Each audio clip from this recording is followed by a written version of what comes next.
تو پتہ ہونا چاہیے کہ حضور نبی پاک سے محبت کوئی عام چیز نہیں ہے. یہ حضور کی محبت حاصل کرنے کے لیے بڑے بڑے اللہ کے ولیوں نے اپنی ساری زندگی لگا.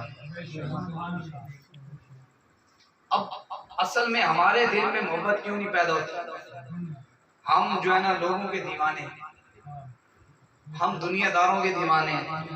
ہم نے دنیا داروں کی خوبصورتی دیکھی ہے، لوگوں کی خوبصورتی دیکھی ہے. جو دنیا میں دیکھ رہے ہو، اب جو دوسروں کے اندر ڈھونڈ رہے ہو، آپ کو بتائیں نا پھر حضور کے اندر ساری چیزیں پائی جا رہی ہیں.